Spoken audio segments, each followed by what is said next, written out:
Welcome back to Mages and Murderdads, the best show dedicated to the games beyond Baldur's Gate. This is episode 46, and we're playing Planescape Torment.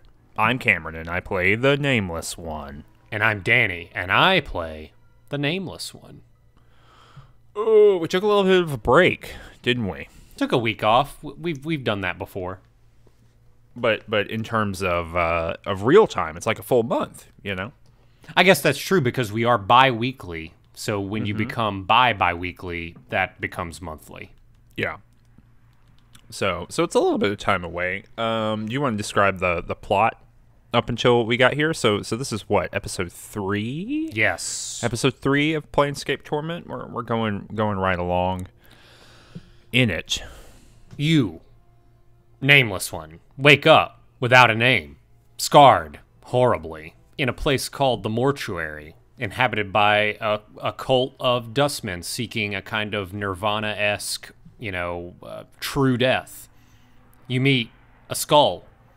The skull tells you, hey, you got this big old scar message on your back, and it tells you, hey, hold on to that journal, seek out Pharod, and, whatever you do, don't lose your journal. You realize you don't have a journal.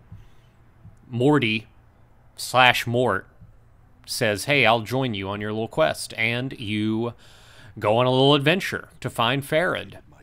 And you find out you're in this world that's in this city called Sigil, which is where all of these other planes and dimensions meet. And it's wild, right? It's pretty wild. You meet a lot of funny characters and interesting people. And you make your way onto the wrong side of the tracks, and then you make your way into like a hidden sewer, and then there's like a city in the sewer, and then you find Pharod there. And Pharod tells you, hey, I need you to get a bronze sphere before I tell you any secrets. And that's where we are right now. I think that's a pretty good little synopsis here. That is. I'm going to have you do that at the beginning of every episode, so eventually you're just taking up the first full 20 minutes of the episode. No, hopefully I start omitting things. No. What if someone's coming in and this is their first episode? Well, we should really start. There was a man named Balthazar. Remember that time, like right at the end of Baldur's Gate 2, where I was like, okay, summarize the story up until now. I give you 2 minutes. And you like ran out of breath 3 times, and your wife had to call the hospital. We edited that out. Well, yeah, you don't want to put behind the curtain. That's for the Patreon only. I remember that Patreon exclusive video of you in the hospital with an IV in your arm, doing a thumbs up. Talking about Baldur's Gate. The doctor commented, you're the bravest Baldur's Gate talker I've ever seen, Cameron. You're the bravest little boy on earth. Cameron is actually 12 years old. Yeah, I have an incredibly mature voice and some very well-formed opinions of the history of the role-playing game for being 12. That's half of the people commenting on, various internet articles about role-playing games, right? I mean, that's definitely the people correcting me about a mimic and where mimics come from. Actually, it is an inverse kind of bell curve where most people commenting are not 30. The vast majority are 14 or 50. And that's like, what if that's the reality we live in? There's no way to know who is who. We need you to, whenever you make a comment on a video of ours, we need you to say your age. Yes. Every time. And we need a photo of your government-issued ID, and we need your social security number so we can run it through our system. If you're afraid of identity theft, you don't necessarily have to do that, but you do need to categorize, are you in the 14 group or the 52 group? You just need to at least say that.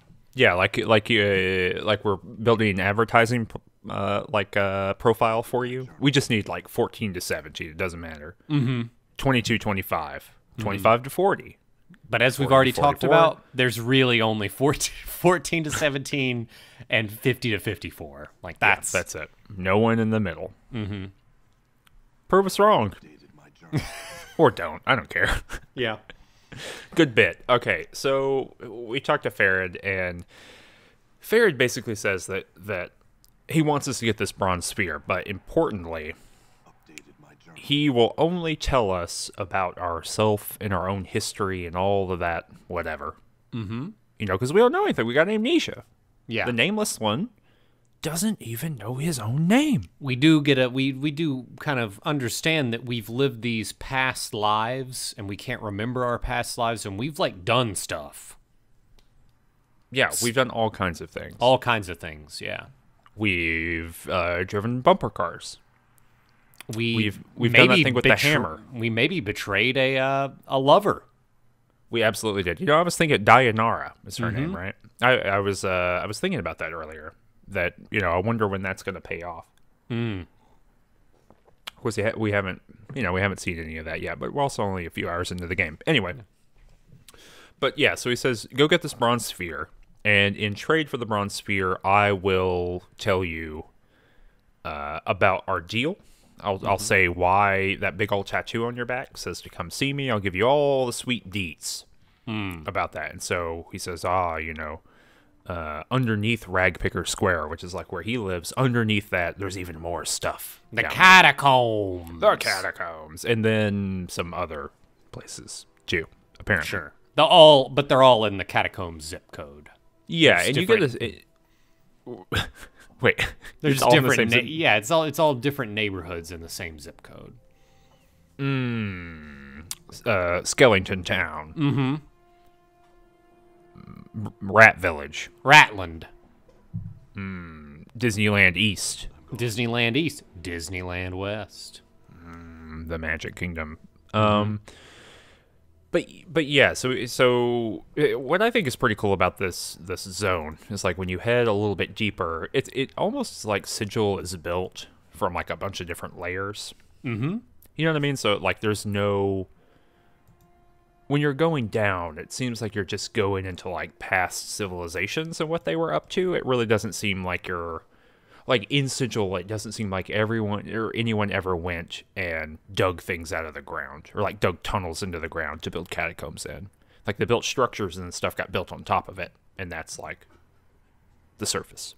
Interesting. Yeah. No, I think that makes sense for Sigil, though, right? I don't think that central planning is really big here.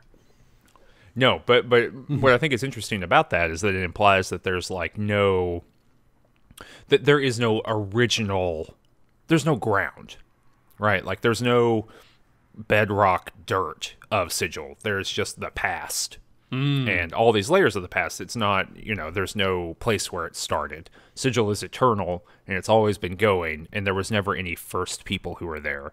It was always people building on top of other people's There's no stuff. Plymouth Rock that landed on Sigil. Plymouth Rock landed on us. As Denzel said. In Denzel's biographical piece about Denzel Washington. When's that going to happen, you think? What year is it? Currently? 2021. I give it 2025. Okay, well. Give it 4 years from now. Okay, gonna put that right in the... Let me... Okay, got it I in love the calendar. that. This is your new keyboard we're hearing? Yeah, listen. Oh, yeah, so I broke my keyboard the other day. Here's my new one. It is hell on the fingertips. But, Yeah. Makes a great sound. So anyway, yeah, we got to go down into the thing and tell me about your experience in the catacombs. So at first, I mean, the first question is, how do you even get to the catacombs? Which it's really convenient. You walk right outside of Pharod's like little room, little throne room of sorts. He is the Collector King. Woo! And just to the east, there's a gate, and I just went up to the gate, and the guards there were like, "Oh, boy, you're gonna need a real good excuse for opening this gate." And I was like, "Yeah, Pharod asked me to get this thing," and he said, "That sounds like a good excuse." Opened it right up. So I assume That's a good one. Yeah, I assume that like if you went to this gate before you went to Pharod, you would have had to either bribe the guard to open the gate, or they wouldn't have let you. So Yeah. I opened that, and I'm in the catacombs, and there's kind of like a little the first area, there's a lot of little NPCs here. Little ghouls and such, right? Yeah, they're just kind of like hanging out. I guess the idea is like that door is there to keep the ghouls who live in the catacombs from just like living in Ragpicker Square. Yeah. Kind of like a gate scenario. It is interesting, though, and I'm going to get into the difference between like these ghouls that I can talk to and other undead that we're going to mention earlier, or a little bit later. But the catacombs are basically divided into two sides that are kind of very classic D&D, two competing factions, right? Yeah, there was we've talked about this a little bit, right? But there was certainly a time of D&D like module and dungeon design where the basic idea, and like, you know, I was reading all those Dragon magazines. I kind of put that on the back burner for a minute, but reading those Dragon magazines, and even very early, you know, in the advice for making your own dungeon, it's always like, hey, put some bugbears over here and some hobgoblins over here, and have them be warring factions so players can get caught in between, or like let them fight each other, or negotiate with one side against the other, all that kind of stuff. And this is something we've seen in Baldur's Gate several times. I can't like specifically remember how many times we've seen like ecosystem creation along this line, but very much going on here. To the west, we have a bunch of undead. To the east, we have a bunch of rats, and if you go far enough east, you see some were-rats, you see some kind of humanoid-looking rats, and in the middle, we have, we kind of have some bat-like creatures. I forget the name exactly. These things are called varghouls. Varghouls. And I remember that because in this game, they do just kind of look like bat-looking things, like big bats. But in D&D, they are big vampiric heads. They are just floating vampiric heads with wings that sprout from the side of them. So this is really this is a real difference between kind of what the game's presenting me and the idea that it really wants to convey, right? Yeah. Yeah, there's some, well, I guess, you know, probably difficult when this game came out, at the resolution it came out in, to really represent a good floating head with wings, right? Oh, totally. So, I think that's totally fair. So we, and there's some of those, and there are also some large kind of crocodilian basilisk type creatures. You remember the name of those? I don't know the name of those, but yeah, they're just like big, I think 6-legged thingies. Yeah. So saw all those, and you can kind of roll around here, and there's a few interesting things you see. And the first thing I run into is this giant kind of like carving of a face on a wall, and you can, and I'm holding the tab button or what have you, and I can see, I can interact with this. And it starts talking to me. You remember this thing's name? Yeah, this thing is called Glyve. Or Glyv. Glyve, something like that. Depends on how much you like the letter Y. Why? What is its deal? Why is this carving talking to you? So, yeah, this is I mean, there might be other stuff in this catacomb, but this is the only thing I really talk to in this screen, in this catacomb thing. And so, yeah, same here, actually, yeah. It just starts talking to you, you know, as like it's kind of like a stone face on the wall, and there's a bunch of them, and you can only talk to one. And it just starts, like, chatting you up, you know, like, hey, bro, what's up? I'm just in here with all of these varghouls, all these monsters, blah, blah, blah. And it just starts telling you the story about, like, what's up with it. And basically, it was like a community. It was like a being. He was a being in a community. Yeah. And there was like a local lord who I guess was like a sorcerer or something like that. And everyone who spoke up against this local lord, he just came and straight up snatched their soul out of their body. It was some real Joel Stein shit, to be honest. It's bad. It's bad. That's all I'll say. Look, we talked beforehand. We're not talking about the soul snatching crews. We're not talking about them. They can't be real. How do you think those vaccines got tainted? Look, we cannot. You know how it is out there.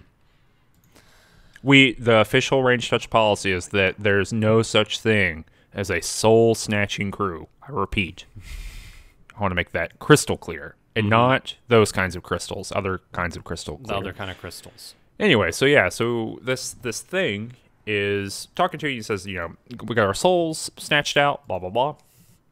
And as punishment for speaking out against him, this local lord not only stole their souls, but they put the souls in these masks and then put the masks in this dungeon thing, or just in a space. It's unclear if that's here or not. I figured it was in a sewer.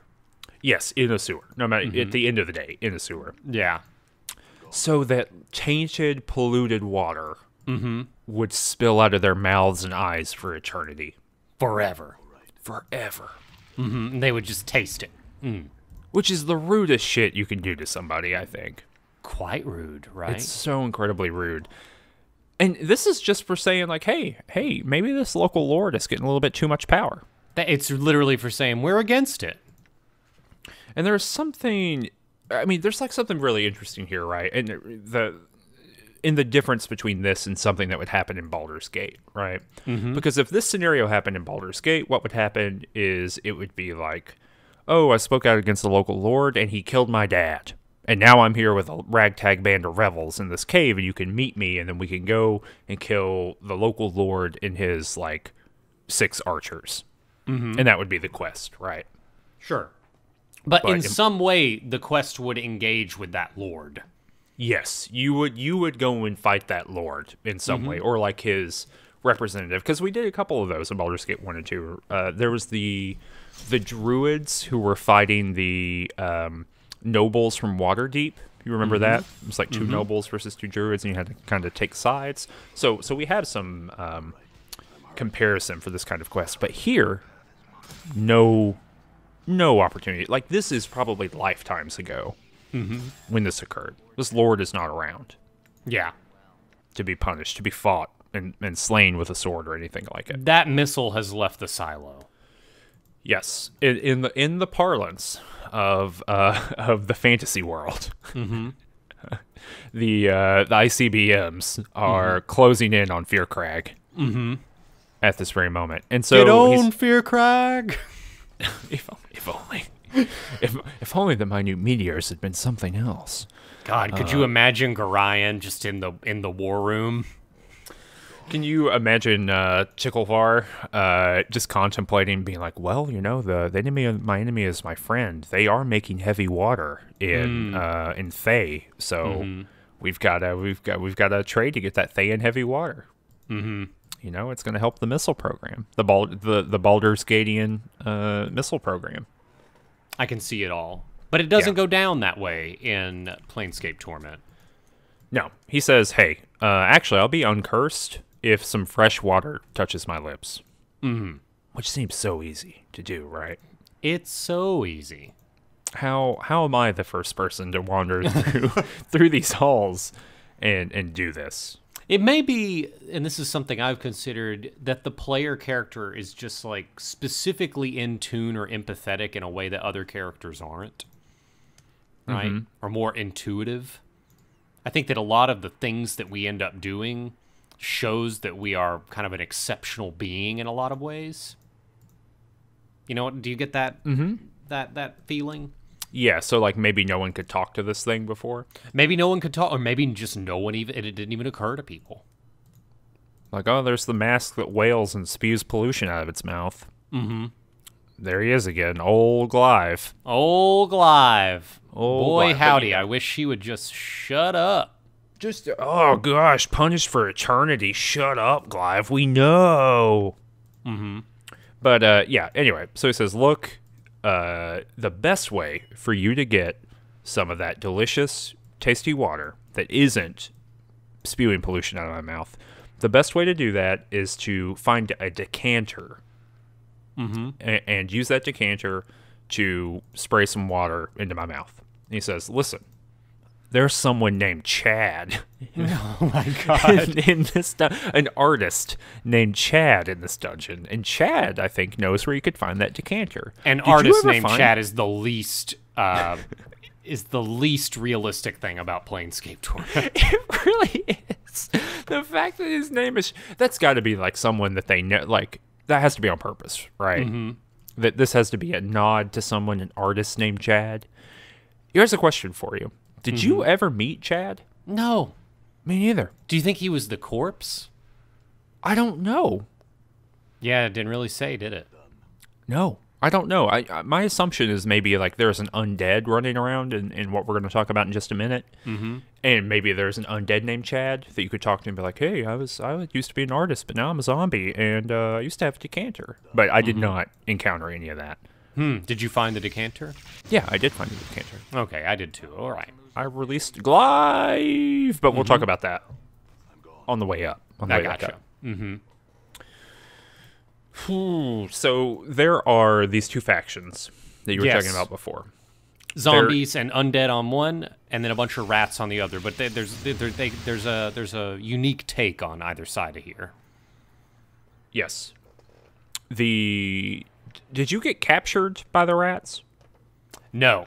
Do you want me to just tell you what happens, and then you can tell? Because like we go in, and the only thing I know about these two groups I talked about with Glaive. Did you ask Glaive about the two factions? I might have, but I don't remember. You tell me what. What did he tell you? So I say, hey, what's the deal with these undead? And he says, they're called they're worshippers of the Silent King, and it's a bunch of undead basically who have banded together, made a union, right? And the head of the union's the Silent King, and they're holding out. They're holding out. They're the Dustmen hate them because they avoid the true death. Everybody else hates them because they're undead. So they've got their own little kingdom. Who likes them? Who does like them? Just them? Just them. Because more than just the union likes a union, you know? I can't think of a good analog here. Yeah. Yeah, I don't know. Maybe like PETA. It could be like PETA. Only PETA likes PETA. Yeah, because like I'm all about animal rights. Very important to me. I don't need animals, any of that stuff. Don't care for PETA. And they're not for you. They're not. You have for to me. be a member. Yeah, but if I were a member of PETA, they would be for me. So maybe, and people who love to eat animals, they also don't like PETA. They also don't like PETA. So. What about CrossFitters? That's another good group. That's another good one because it's like, do you hate exercise? Not CrossFit, not for you. Do you love lifting weights like outside of a CrossFit gym? CrossFit, not for you. Do you like marginal exercise that doesn't involve screaming at your friends? No, CrossFit, God, no. Not for you. So that's the thing is you could be like an Olympic power lifter and like not like CrossFit. Yeah. So maybe that's another strong in-group, out-group dynamic. The really followers of the Silent King, they're the PETA, they're the CrossFitters of this world. They're really fighting their own fight over there. Yeah, they've got their own thing going on, independent of anyone else, because their main rival faction is called Many as One, which are cranium rats. Cranium rats. We saw a bunch of rats. I neglected to tell you the name. I didn't want to give up the ghost here. But all those rats on the on the east side of the map, they're all called cranium rats. And so what's the deal with those rats? Well, what's interesting to me is did you talk to the person in not Ragpicker Square, but like the zone right before Ragpicker Square, which is called well, I don't have it written down. But anyway, he's like what is an exterminator? His name's like Reginald. Oh, I think I did blah, blah, blah. Talk to an exterminator. Well, he gives you a quest, and he will be like, listen, the big problem we have in Sigil is all these cranium rats. He says, 1 or 2 cranium rats, they're just normal rats. They're hanging out. But when their cranium rats are all telepathic. And so if there's 1 or 2 together, they're just talking to each other. 1 or 2 is fine. But when like 10 or 15 get together, they start having, humanoid intelligence. And then when like 20 or 30 get together, they start really having super intelligence. Yes. And so the cranium rats, Many as One, who has named itself as an entity here in the what do you call it? The catacombs. The catacombs. It's like 1,000 rats. 10,000 rats? It's hundreds of thousands of rats or millions of rats. Like if I were to take Sigil as a city seriously, when you have a rat infestation, it is not hundreds of rats, right? Yeah, but it's but to be clear though, many as one is not every rat in the city. It's just the rats that are like specific, in this dungeon. Yeah, it's a specific type of rats, but I have to imagine it's hundreds of thousands of rats. Yeah, it's a lot. It's a whole lot of rats. It's a whole lot of rats, and it is if you didn't kind of pick it up, this is a classic hive mind situation. Mm-hmm. It's gonna fill a 5x5 square. It's gonna create difficult terrain when you walk into it. Mm-hmm. Classic hive mind situation. What is the one that comes to my mind is the Borg in Star Trek. Mm-hmm. Is there like a primordial, an hive mind, if you will, in science fiction fantasy? I don't know. I can't think of one beyond that. Beyond the Borg. Yeah, the Borg does. I don't know. That's not my zone. I don't know. You seem to make pretty comprehensive statements about a lot of things. So you might as well just say there was no hive minds before the Borg. No, there's got to be, because there were like shared consciousnesses and things like that, or beings that are like representatives of a bigger thing. Mm-hmm. Where like the line between are they the thing and are they not the thing is confused. Mm-hmm. But I can't say for certain. I don't know.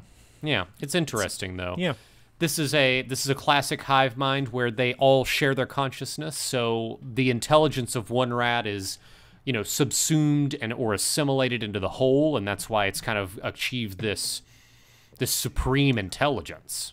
Mm-hmm. And it would appear that like it's only the rats that are a part of this hive mind, but they have kind of were-rat thralls that are in on it. Yeah, so I don't exactly remember what happened to me. I think I walked into the Minia's one's like vestibule. Okay. For their like wing of the dungeon. Yeah. And a were-rat was like, "Hey, bro, you can't be in here." And I was like, "Sorry, I don't know what's up. Can I just leave?" And they were like, "No, you can't leave. We are putting you in jail." Whoa! And so then they took me and they put me in jail, and I wandered around, and truly, I was in jail, and you were rat arrested. I was were-rat arrested, I think more technically. Mm. And I couldn't really figure out what to do, so I eventually smashed down the door, and then fought my way out. And I knew immediately that I would not be able to fight my whole way out because A, I'm just not very good at the fighting in this game. Sure. And B, these were-rats were just kicking my ass like up and down. And so what I did is I ran away, and I thought I was running to the exit. And lo and behold, I was just running toward a chamber where 10 or 15,000 rats were hanging out. Mm-hmm. And then I had like a big, conversation with the boss, with Rat Boss. So I ended up going to the plot appropriate zone, but the way I got there was some real yakety sacks, avoiding were-rat scenarios. Huh. So how did you get there? Well, because I got there after I visited the first place, the other place rather. I went to the land of the Silent King. Oh, so you didn't go to the rat place at all? I went to the rat place second, so I had a very different experience going there. Okay. Mm-hmm. Well, let me give you then the info. Yeah, like give me the arc here. Yeah, so I go into Minia's one, and so it's this big kind of like chamber. It's almost like a micro congressional chamber. Okay. It's just got a bunch of rats in it. And they say, "Hey there, we're gonna murder you." And so I start getting my plead on, and I'm like, "Hey, please don't murder me.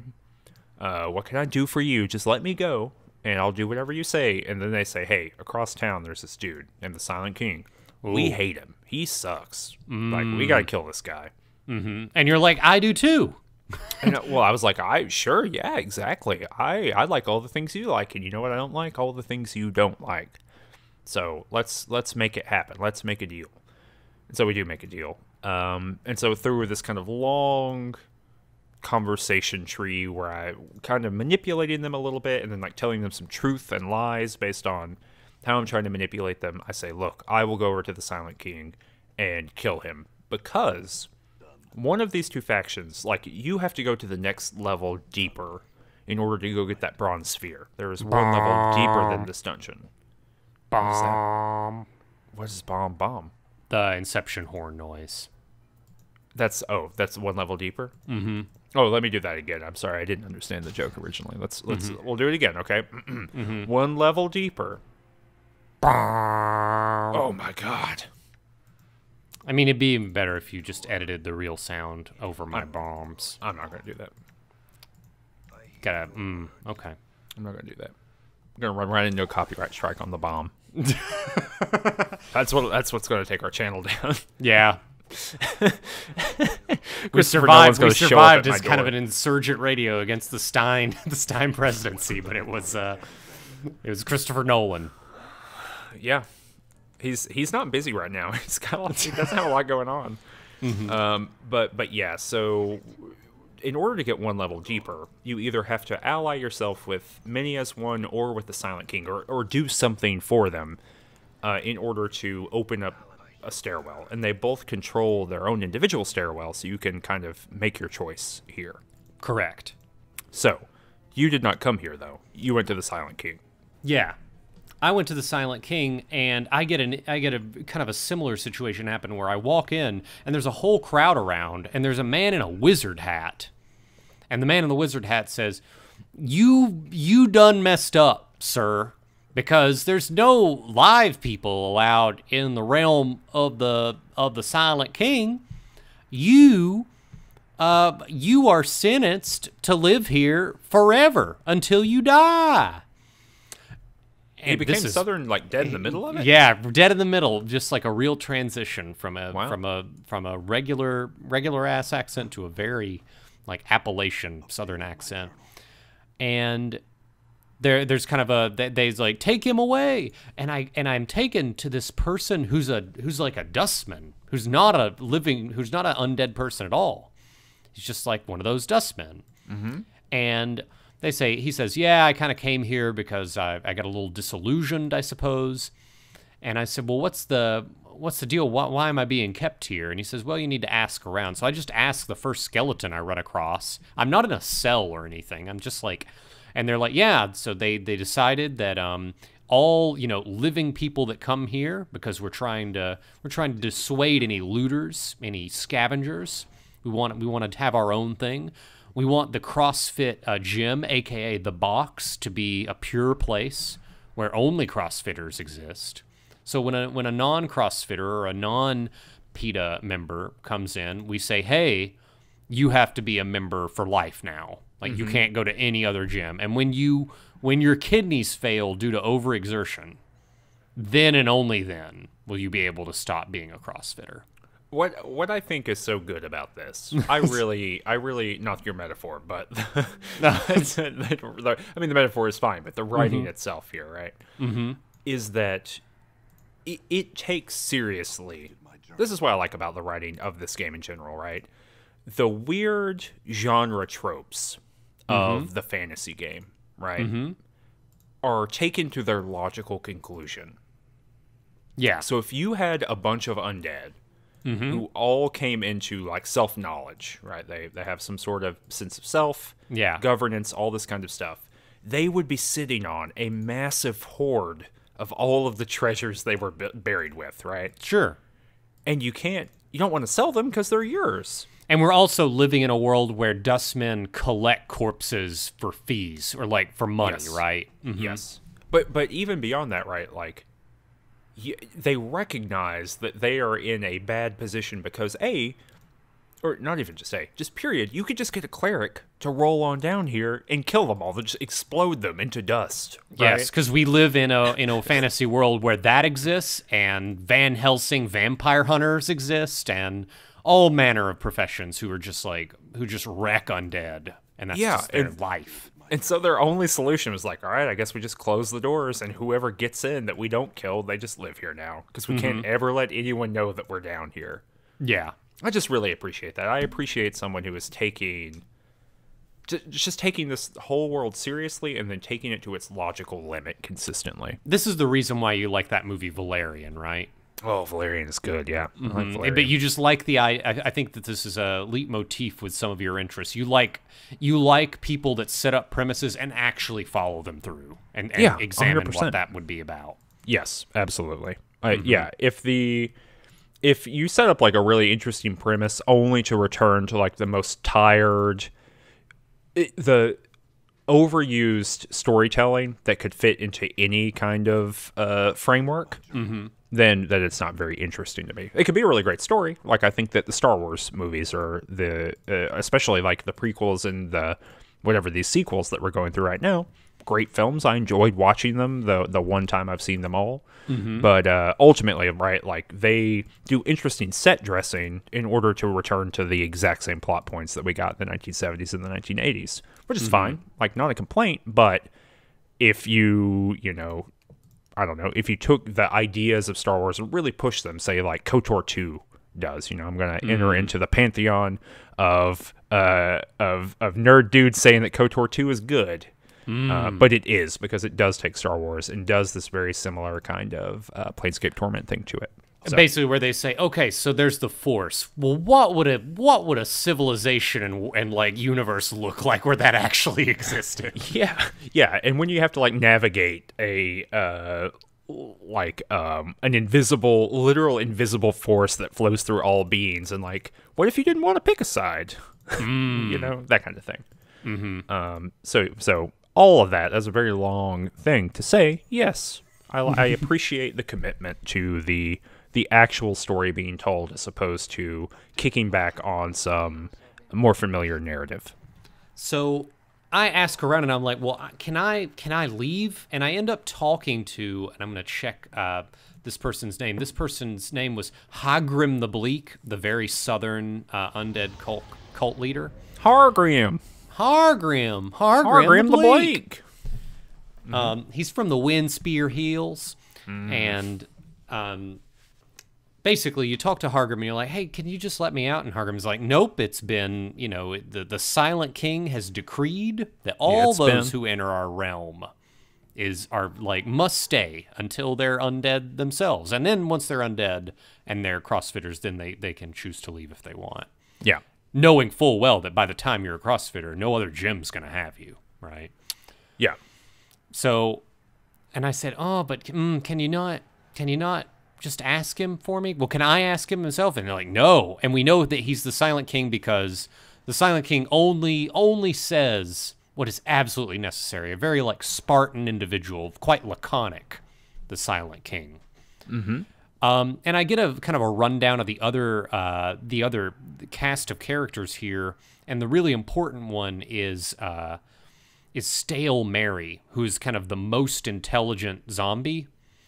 And I will go and talk to Stale Mary, and I can't understand her because it's like she's got a bunch of cotton balls in her mouth.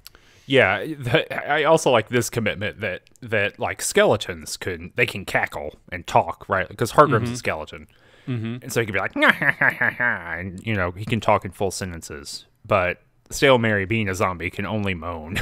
Well, the issue is skeletons have had all passion stolen from them. Like skeletons are just like a little robotic, basically. They don't have any of their human warmth left.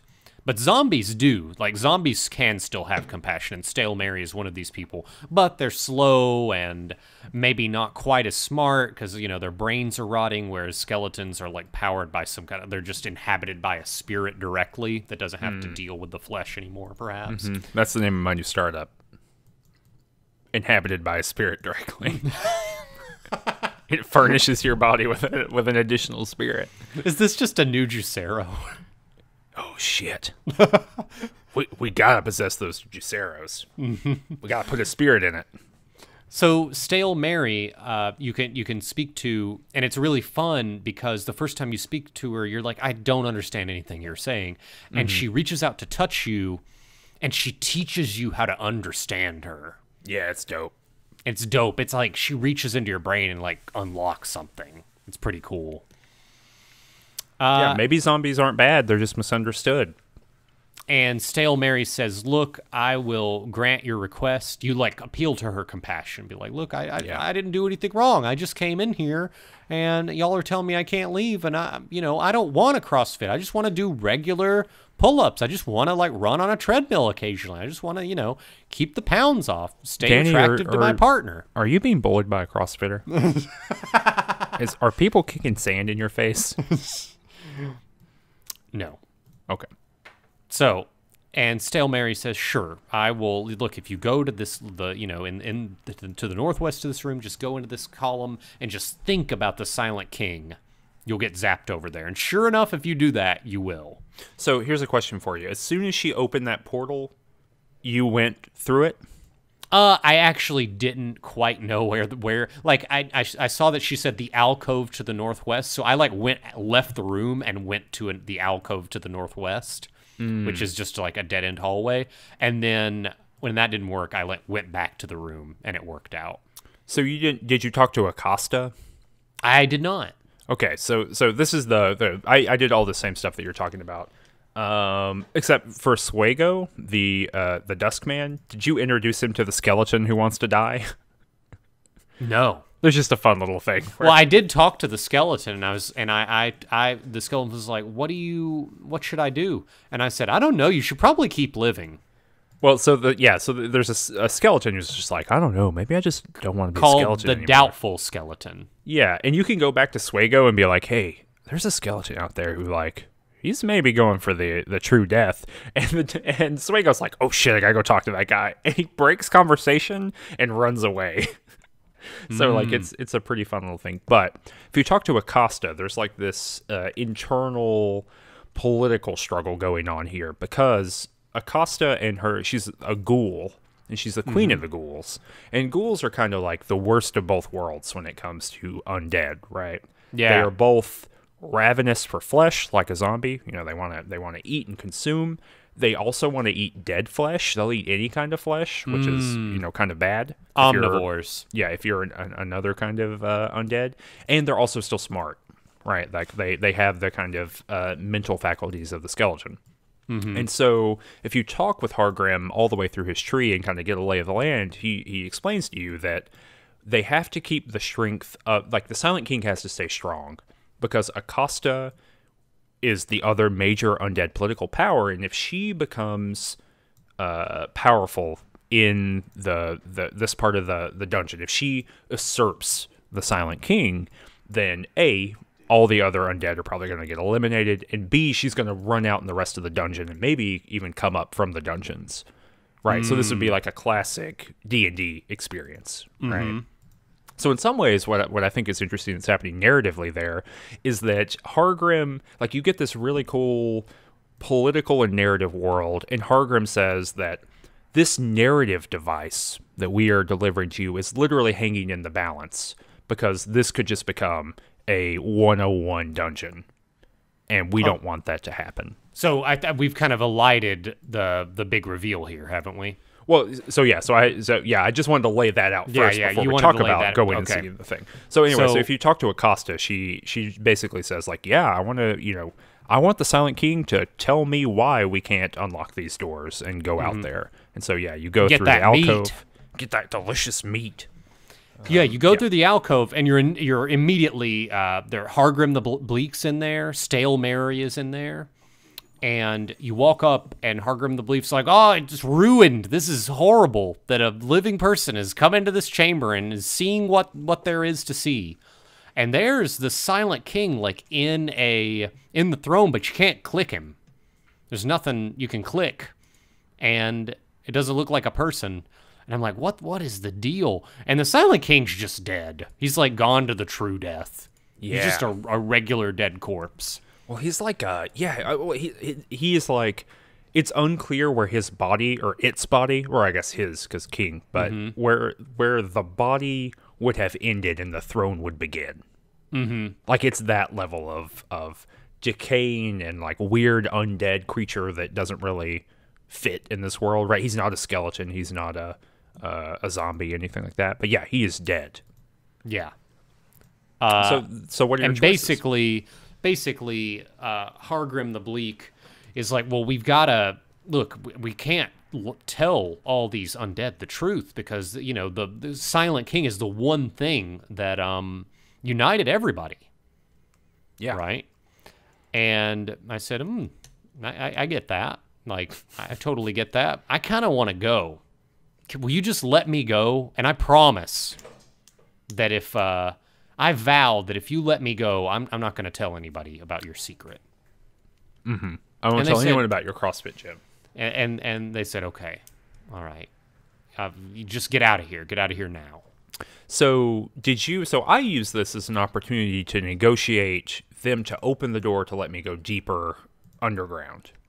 Did you not do that? It didn't even occur to me. I didn't even know about the entrance to the deeper underground at this point. Yeah. I see. Okay. So then I left. So I also did that. I was like, all right, I won't say anything. Acosta seems bad, which is a very Ticklevar move, right? Like, this is just order above all else. Yeah, order. Well, I mean yes, and also Acosta, that does seem worse, just in general for everybody. But yeah, so I said, hey, you just let me just open that gate, and I'll go further down, and you won't ever have to see me again. I won't tell anybody. And so I never went back to the mini as one. I never went back to the rats. I just ignored them, and I went deeper. But you went over to the rats. Yeah, I didn't even know that I could go deeper, so I was like, oh, I'll keep exploring. So I went over to the rats, and I am confronted by a were-rat who says, hey, what are you doing?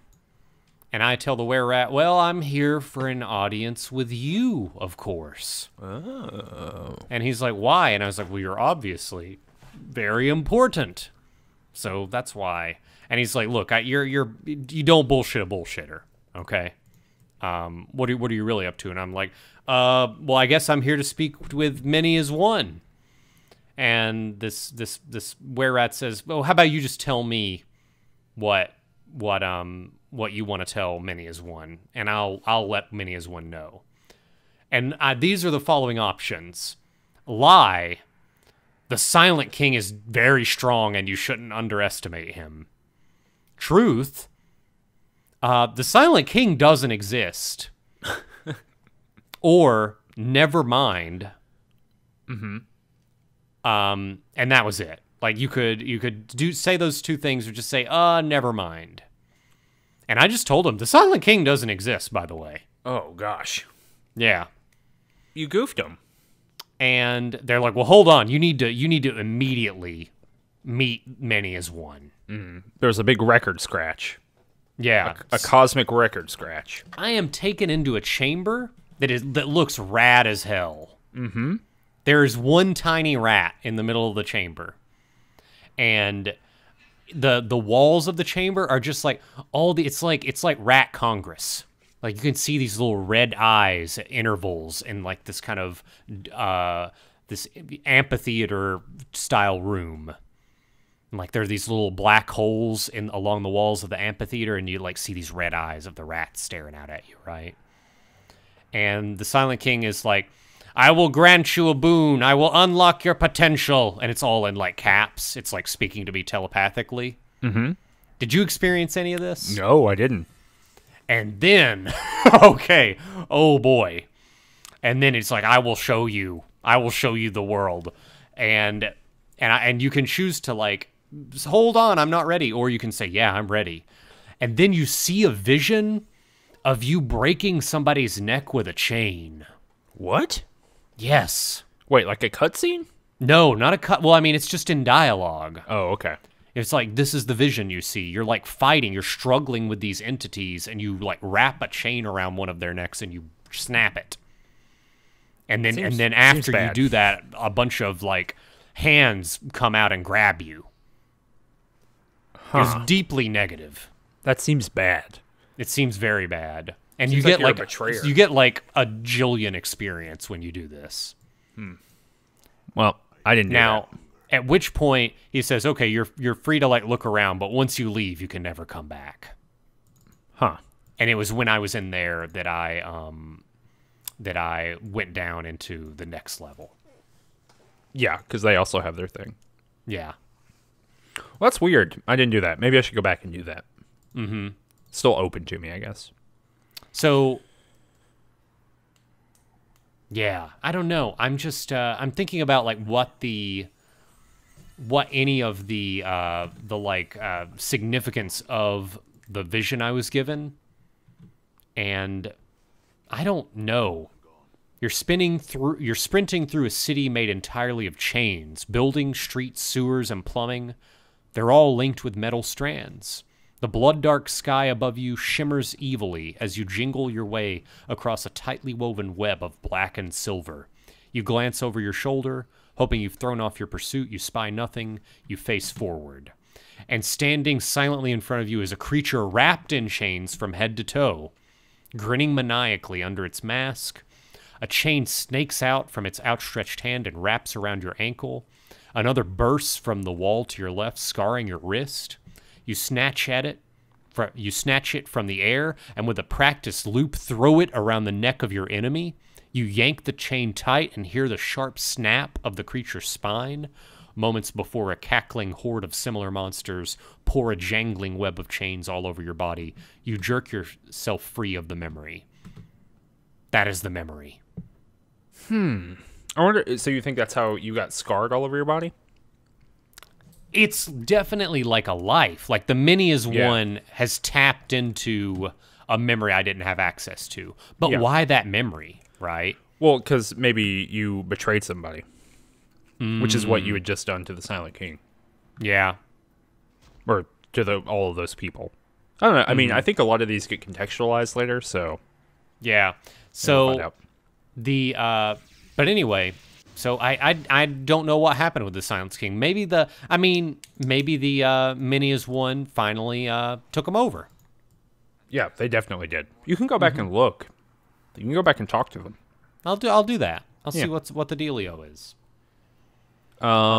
So once you go down, this is both interesting. Well, where this leads is interesting. This area that you go down into is called the Drowned Nations. And it's like there's like water. It's kind of a sewer level, I guess. Yeah. For lack of a better word. And anyway, there's a lot of Varghouls. There's a lot of those crocodile things. And there's like some undead down here that are friendly. Not to talk to, but they just don't attack you. And I'll be honest, I did not fight anything here. I ran around. You can actually lure Varghouls into the undead. And so I like ran around this level and tried to avoid enemies and went and found the items I needed to pick up, which was the decanter for the possessed mask thing, and then there was the orb that I needed. I am really dubious about the design of like all of these encounters. Oh yeah, they're awful. They're awful and monotonous. They're not interesting. Like. Even within the context of like a Baldur's Gate or Icewind Dale, it's just like, oh, we'll just put 9 of these bat things. Like that's the encounter. Yeah, once you make a serious commitment to being able to run away, and you always being faster than other enemies, you are disincentivized as a designer from making balanced combat encounters. Sure. Like you're encouraging a type of like even if people aren't running away from every encounter, you're encouraging people to cheese every encounter in some way. Yeah. And especially the only time you're ever in danger is when you like get blocked in by the bats. Like that happened to me twice where I was like just running past them and there was a bottleneck and they like surrounded me and I couldn't move. Mm-hmm. And then I died, and I just like ended up back at the beginning immediately. Yeah. That's what happens when you die, by the way. Yes. Yeah, you just, if you're in the city, you end up back where the game began. If you're in a dungeon, you just kind of start back at the beginning of the dungeon. Yeah, once death is removed as like a strong punishment, it doesn't matter. Yeah. You know what I mean? You could, if you killed one enemy per life, you're okay. Yeah. So in some ways, I mean, I like it because you can see the trade-offs, right? Mm-hmm. That buys you as a designer a whole lot of extra time for narrative and narrative polish. Mm-hmm. Because you don't have to worry about combat balance. No. At the end of the day. But on the other hand, if you're in these games for the combat, you might feel like this is not the greatest experience. And I also think the combat AI is pretty bad. Yeah, the AI is bad, and I don't know, like, what I don't see how the presence of all these enemies makes the game experience better at all. No, I don't either. Yeah, I think that you just it makes it a little bit more annoying to run from point A to point B. But the idea of fighting any of this has never entered my mind. Yeah, I think part of it has to do just with like the conditions of reception, right? If you released an RPG when this game came out and it had zero combat in it and it was just running around, it would just be an adventure game, right? A narrative adventure game. You needed the cover. You needed the cover of hit points. Yeah.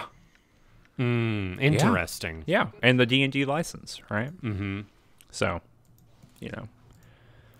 an interesting thing. This is going to definitely come up a million more times. But the interesting part about this is at the end of this dungeon, there is a tomb you can go to. Yes. And I forget what the tomb is called, but it's a tomb. When you approach it, it says, "Oh, only the main character can go in. You got to leave your party members behind." Mm-hmm. Which for you is just Mort, right? Correct. Yeah. Okay. Well, I've got Mort and Dakin. Dakan. Oh. And so you leave them, and it's kind of like a puzzle dungeon. Mm-hmm. Right? So you go in, and it's specifically based on the idea, like you were saying, that you can die, and you just end up right where you started. And so it basically is just about like navigating it in a particular sequence, and then picking up these little journal things that tell you a little bit about your previous life. And knowing kind of stepping on certain glyphs will kill you, right? And knowing like when to do that to go to the beginning or not. Yeah, so it's some very basic like puzzle solving, and there's some teleporting involved too. Yeah. And after you solve those puzzles, there's like an inner cloister. And you get to that cloister, and there's carvings on the wall that you have been doing over more than one lifetime, right? Yeah.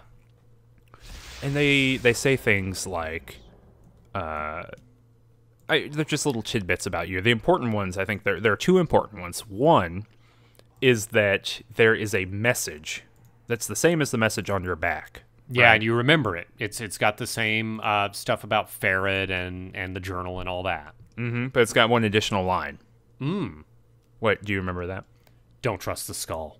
Yes, so it's all the things that Mort told you at the very beginning of the game with an additional line that just says, don't trust the skull. Did this, like, blow your mind? Did you think this was awesome? It was good. It was good. I like here's the thing. Did we create this tomb? Yes. Yes. So there are all these etchings on the walls, and you have to, like, read them all and push them in order to, like, get out of the dungeon. Mm-hmm. And I did that, but in reading them, at first I'm wondering, like, who is this addressed to? At first I think, is this someone that I wronged in a previous life? That was my first instinct, right? Mm. But no, I started recognizing, oh, it's me. Like, it's the same, like, writing style as as kind of the thing on my back, right, that I wrote. And eventually, I get to this one, and I'm like, I made this tomb to, like, give myself this information. Yeah.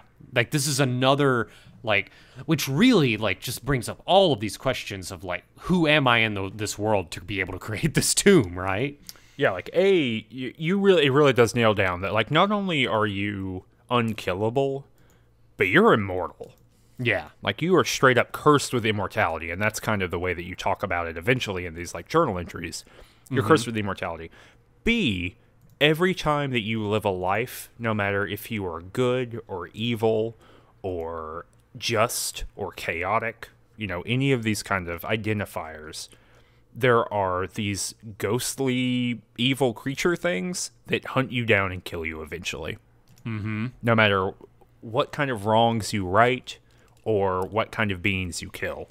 That there's this weird punishing revenant that comes after you. And we've already seen this a little bit in the game, right? So, like, when we met Pharod, remember it cut, we kind of got like a visual cut back to the mortuary slab where we started the game. And Exactly. there are like these creepy ghost things on top of it. Mm-hmm. So yeah, so there's a little bit of that already in it. So But yeah, very mysterious. yeah, I think what I really enjoy about this set piece is how much more excited I was about the game and the game's premise after this reveal. Like, I feel like there's this steady curiosity and interest I have going through this game the first time. Whereas, I mean, was that ever present for you in the Baldur's Gate series? Maybe when you... I think if there's a moment that happens that way, or where that really happens, it's got to be once you find out about Saravok, and then when you find out that you and Saravok were both in Candlekeep, like at the end of Chapter 5 after you escaped Candlekeep the first time, and you find out that he was there with those people and he killed them and he's framed you and all that stuff. If there's a moment like this that's like, oh shit, all these things we knew are all lining up, and Yeah. Saravok's doing it all. Like, that's when that is. But that is, that's the reveal of that game. That's 2/3 of the way through. This is like the setup, right? We're still in the narrative development stage. So no, I don't think there's anything like this. Yeah. So I thought this was quite interesting. And that's kind of the main event of the Drowned Nations, I think, because getting the orb is just running past some crocodiles and picking up an orb. Yeah.